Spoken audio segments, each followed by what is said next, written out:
자, 이번 시간은 22페이지 중복순열에 대해서 가볼게. 자, 원순열이랑 마찬가지로 중복순열도 누구랑? 순열이랑 같이 이렇게 비교하면서 알아볼 텐데, 자, 순열의 뜻이 뭐였죠? 서로 다른 n개 중에서 r개를 뽑아나열하는 경우의 수. 그렇죠? n개 중 서로 다른 n개 중에서 r개를 뽑아 나열하는 경우의 수였지. 그러면 중복순열 또한 서로 다른 n개 중에서 r개를 뽑아 나열하는 경우수야. 그럼 여기까지 보면은 둘이 완전히 똑같은데, 그럼 차이점이 뭐냐면 중복순열은 여기서 r개를 뽑을 때 중복을 허용해서 r개를 뽑는다는 거. 자, 이렇게 얘기하면 이해가 잘 안 되니까 한번 예를 한번 들어볼게. 자, A, B, C, D라는 4명이 일렬로 나열한다고 해볼게. 자, 중복 순열 버전과 그냥 순열 버전 두 가지를 한번 가보자. 자, 순열 버전부터 볼 텐데 서로 다른 4명이 일렬로 나열하는 거니까 4, 3, 2, 1이죠. 정확히 말하면 4P 4가 되는 4팩토리얼이 될 거고 정답은 24가지가 되겠죠. 이거는 우리가 고등학교 1학년 때 했던 내용이고, 자, 이번에는 서로 다른 4개를 일렬로 나열하는데 중복을 허용해서 4명을 뽑을 거야. 그럼 이 말은 뭐냐면, 자, 아까 같은 경우는 여기에 A가 들어오면 두 번째 자리에 올 수 있는 사람 수는 3명이었을 텐데, 지금 이 중복 순열 같은 경우는 맨 앞자리에 올 수 있는 사람 수가 4명. 그럼 만약 맨 앞자리에 A가 오더라도 그 다음 자리에 올 수 있는 사람 또한 4명이 될 거니까, 다시 말해서 A가 계속해서 뽑혀도 된다는 거야. 그러니까 4 곱하기 4 곱하기 4 곱하기 4가 되겠죠. 이렇게 우리가 중복을 허용하여 뽑는다는 거는 뽑은 사람을 그 다음 횟수 때 또 뽑을 수 있다는 게 되는 거고, 그러면 그냥 순열과의 차이가 나겠죠. 그래서 경우수가 4의 4승이 되면서 256가지가 돼서 순열과 중복순열은 차이가 있다. 이렇게 정의할 수 있겠어. 그러면 우리 이제 일반화해서 공식을 한번 시켜보자. 자, 그냥 순열 같은 경우는 n명 중에서 r명을 뽑아 나열하는 경수로 n 곱하기 n-1 곱하기 점점점에서 n-r 플러스 1까지 곱하기로 했어서, 그럼 지금같이 n명 중에서 r명을 중복해서 뽑는다는 거는 n명을 계속해서 뽑을 수 있으니까 기호로서는 우리가 이렇게 n-r이라고 파이 줬고, 자, 첫 번째 뽑을 때도 n가지, 두 번째 뽑을 때도 n가지, 이렇게 해서 우리가 몇 명을 r번을 뽑기로 했기 때문에 이렇게 계속해서 n을 적어준다면 결국에 n을 r번 곱하게 되겠죠. 그래서 중복순열 같은 경우는 n 파이 r이라고 쓰고 n의 r승이라고 이렇게 구할 거야. 그럼 이것들을 가지고 하는 예시가 3번을 보면 중복순열의 경우 하고서 정수개수 문제, 기명투표 문제, 모수부호 문제 등등, 자, 많은 문제들이 있을 거야. 그럼 우리가 한번 서술형 문제를 한번 보면서 가볼게. 자, 25페이지 한번 펴봅시다. 자, 서술형 문제를 풀 때에는 가장 키포인트가 뭐냐면 요거 하나만 기억하자. 바로 사람이 뽑는다. 자, 요 기준을 가지고 풀어야지만 헷갈리지가 않아. 사람이 뽑는 거야. 그럼 보자. 자, 지금 2명의 후보가 출마한 선거에서 6명의 선거인이 1명의 후보에게 각각 기명으로 투표하는 경우의 수는, 이게 무슨 말이냐면, 자, 어떤 선거에 A와 B가 후보로 나갔나 봐. 근데 이 2명을 투표할 수 있는 사람이 6명이 있어. 그럼 스몰 a, b, c, d, e, f 이렇게 6명이 A 또는 B에다가 투표를 할 거야. 그럼 A가 가서 투표소에 가서 A를 뽑을지 B를 뽑을지를 결정하겠죠. 그럼 둘 중에 하나를 뽑으니까 A가 선택하진 가지수는 두 가지가 되겠지. 그리고 나서 B가 다시 투표소에 가서 뽑을 때 A가 A를 뽑았다고 해서 B가 A를 못 뽑는 게 아니죠.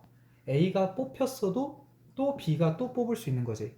그래서 이게 중복을 허용해서 뽑을 수 있다는 거고, A가 누굴 뽑냐, B가 누굴 뽑냐, C가 누굴 뽑냐 각각 계산하는 거니까 2를 계속해서 곱해간다. 그러면 몇 가지? 6번을 곱하니까 2의 6승이 돼서 64가지가 답이 되겠지. 그럼 어떻게 생각하는 거냐면 A라는 후보, B라는 후보 두 명 중에서 서로 다른 두 명 중에서 6명이 투표를 할 거니까 2명 중에서 6번을 뽑게 되겠지. 다만 중복을 허용하여서 6번을 뽑게 될 거야. 그래서 2파이 6이 되겠죠. 그러면 2의 6승 64가지가 되겠지. 자, A, B 중에서 6명을 뽑았다고 쳐보자. 예를 들어 A, A, B, B, B, B. 자, 이렇게 뽑는 경우와 A, B, A, B, B, B 이렇게 뽑는 경우, 자, 두 경우 모두 다 A가 2표, B가 4표가 됐을 텐데 밑에 경우와 위의 경우는 지금 다른 게 누가 누굴 뽑았는지 알 수 있게끔 뽑는 게 기명투표란 말이야. 그럼 지금 A 2표, B 4표라는 면에서는 두 경우가 같지만 누가 누굴 뽑았는지 알 수 있는 상황에서는 다른 경우가 되겠죠. 그래서 A, B 중에 6번을 뽑았다 하더라도 이 A와 B의 위치에 따라 경우가 달라지니까 2명 중에서 6명을 뽑아 일렬로 나열하는 가지수를 세는 거라 2파이 6이라 64가지가 된다는 거. 요거 기억하고, 그럼 밑에 보면 우체통 문제가 있을 텐데, 자, 우체통 문제를 한번 읽어보자. 서로 다른 편지 3통을 서로 다른 2개의 우체통에 넣는 방법수야. 그럼 이게 편지 3개를 우체통 2개에 넣는 방법수니까 얘를 3파이 2로 해야 될지 2파이 3으로 해야 될지 이게 헷갈린단 말이야. 그럼 여기서 뭘 생각해야 되냐면 사람이 뽑는다는 걸 생각을 해줘야 돼. 자, 편지도 사람이 아니고 우체통도 사람이 아니란 말이야. 그럼 뭘 생각해야 되냐면 편지 3개를 들고 있는 사람을 생각해야 된다는 거야. 그러니까 지금 같은 경우는 편지가 사람인 거야. 그럼 사람이 우체통이 있는데 편지를 들고 A 우체통에 넣을지 B 우체통에 넣을지를 결정하겠죠. 근데 몇 번을 그렇게 결정하는 거야? 편지가 3개니까 어디 넣을지를 3번을 결정해야 된다는 거야. 그래서 사람이 뽑는 거야. 누구를? 우체통 A와 B 중에 어떤 우체통에 넣을지를 뽑는데 3번을 뽑는 거죠. 그래서 서로 다른 두 우체통 중에서 사람이 편지를 넣을 우체통 3번을 뽑는다는 거죠. 그리고 어떤 편지가 어떻게 들어가냐에 따라서 배열이 달라지니까 서로 다른 2개 중에 중복을 허용하여서 3번을 뽑고 일렬을 나열하는 경우수. 그래서 2의 세제곱 8가지가 된다는 거죠. 자, 보통 이 문제에서 우리가 뭐에 쓰냐면 3파이 2로 많이 써요. 그 이유가 뭐냐면 3p2와 2p3에서 순열을 했을 때는 앞에 있는 n이 r보다 작을 수가 없어. 그래서 3p가 더 자연스럽단 말이야. 근데 중복 순열에서는 서로 다른 몇 개 중에 중복을 허용해서 뽑는 거기 때문에 이 앞에 있는 게 2개든 3개든 뽑는 횟수는 7번도 뽑을 수 있고 10번도 뽑을 수 있다는 거죠. 그래서 이 부분에 있어서 기준상을 뭐로 둔다? 사람이 뽑는다를 기준으로 둬야지만 헷갈리지가 않고 풀 수가 있을 거야. 자, 27번 같은 경우는 이렇게 되겠고, 그 다음에 29번은 중복순열을 2번 하는 거죠. 각각의 집단에 있어서 따로따로 중복순열을 쓴다는 거. 자, 이렇게 힌트를 주고 다른 예시를 하나 들어볼게요. 요거는 선생님이 만든 문제고 집합 A가 1, 2, 3이라는 전체 집합으로 갑시다. 전체 집합이 1, 2, 3, 4, 5, 6이라는 원소들을 갖고 있는 상태에서 A와 B의 교집합이 1과 2다라고 했을 때 문제에서 집합 A와 집합 B가 될 수 있는 순서쌍의 개수는 총 몇 쌍이 나옵니까? 라는 문제가 있어. 자, 그럼 이 문제가 왜 중복순열이냐면 집합이기 때문에 우선 벤 다이그램을 한번 그려볼게. 자, 전체 집합에다가 만들었을 때 A 집합과 B 집합을 만들고 요 사이에 1하고 2를 적어볼게요. 그럼 지금 이 색칠한 교집합 부분은 1, 2 외에는 다른 원소들은 들어가면 안 되고, 자, 전체 집합 안에는 1, 2 외에 3, 4, 5, 6도 들어가야겠죠. 그럼 여기서 3, 4, 5, 6이 들어갈 수 있는 자리가 첫 번째 A 부분에 있는 이 자리, 그리고 B 부분에 있는 자리, 마지막 A와 B의 바깥 부분이 있는 여집합 자리, 이렇게 총 3종류란 말이야. 그럼 이때는 어떻게 되냐면 사람이 3, 4, 5, 6이라는 원소를 가지고 이 자리에 집어넣을지 이 자리에 집어넣을지 이 자리에 집어넣을지를 결정하는 거겠죠. 다시 말해서 이 세 자리 중에서 한 자리를 뽑는데 한 번 뽑았다고 또 뽑을 수 있는 거니까 중복을 허용해서 뽑을 거고, 몇 번을 뽑아? 원소 개수만큼을 뽑아야겠죠. 이 원소들을 집어넣는 거니까. 그래서 결국에는 서로 다른 세 자리 중에서 중복을 허용하여 4번을 뽑을 건데 그 원소들 각각이 어디에 배치되냐에 따라서 달라지니까 뽑고 나열까지 해야 되겠죠. 그래서 3파이 4 정답은 3의 4승 81쌍이 나온다는 거죠. 그럼 이렇게만 놓으면은 잘 이해가 안 되니까 하나 예를 한번 들어보자. 예를 들어 3이 여기, 4도 여기 들어가고 5가 여기 들어가고 6이 들어갈 수 있겠죠. 이 81쌍 중에서. 그럼 이렇게 됐을 때 A 집합은 1, 2, 3, 4라는 집합이 될 거고 B 집합은 1, 2, 5라는 집합이 돼서 이게 순서상 한 가지가 된다는 거죠.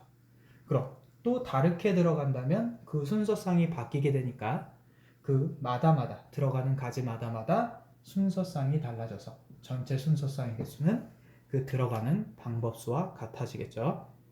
자, 이렇게까지 정리하고 다음 유형으로 들어가 볼게요.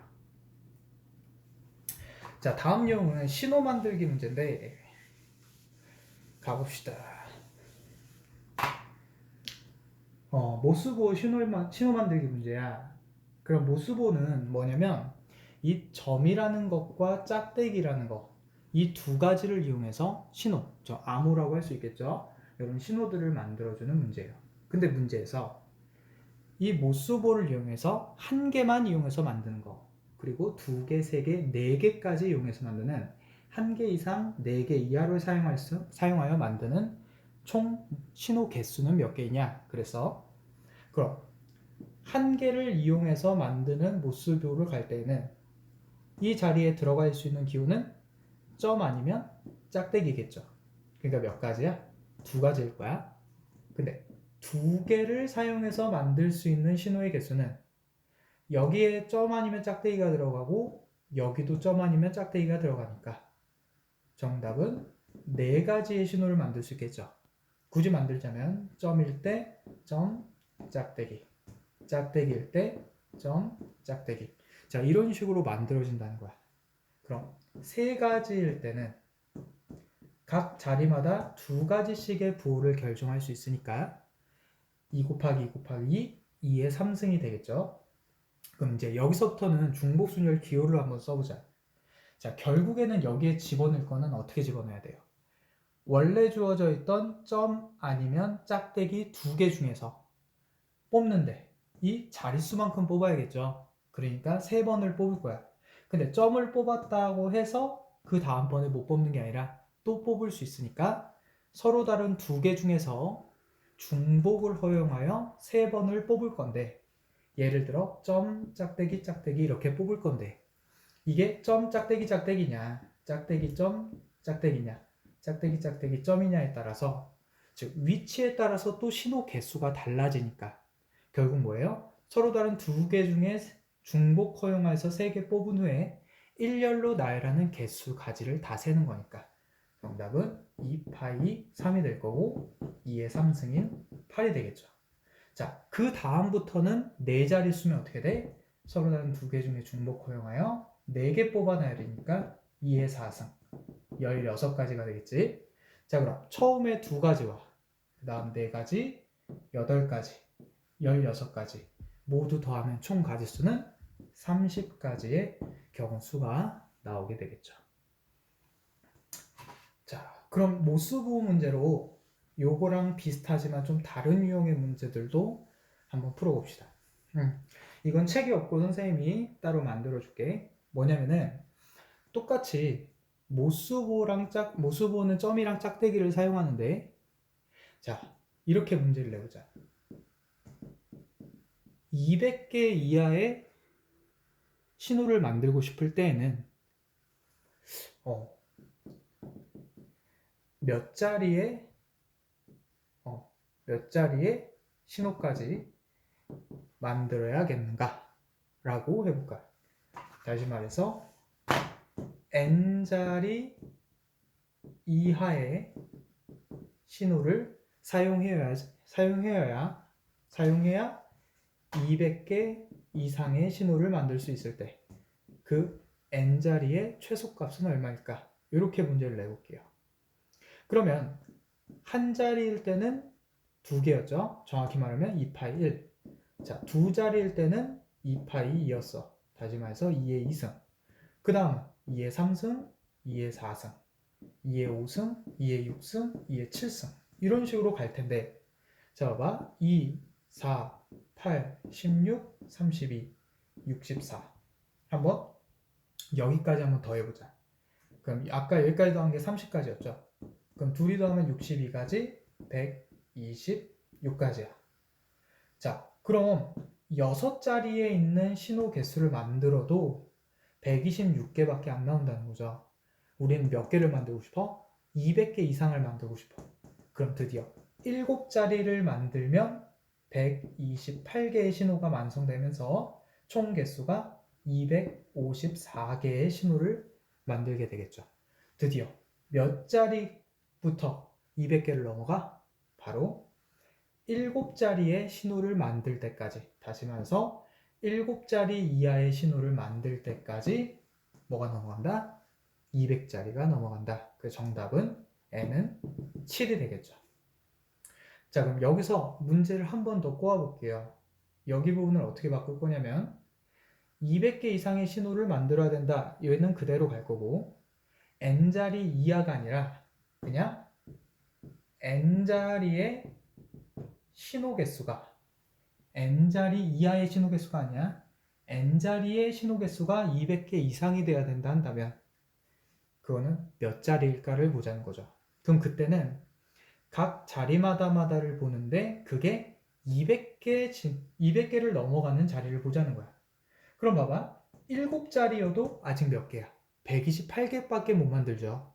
그러면 2의 8승으로 넘어갈 때는 256가지의 신호를 만들면서 드디어 200개를 넘어가게 되겠지. 그래서 n자리 이하라고 한다면 그때까지 합을 구해서 200 이상이 돼야 되는데, 얘처럼 n자리의 신호가 200개를 넘어간다 했을 때는 그 각 자리마다 200개를 넘어가는 애를 세줘야 된다는 거죠. 그래서 이번에 두 번째 문제의 정답은 바로 8자리 신호에서 처음으로 200개를 넘어간다 해서 정답 N은 8이 되겠죠. 자, 이렇게까지 모수부호 문제 응용을 한번 풀어봤고요.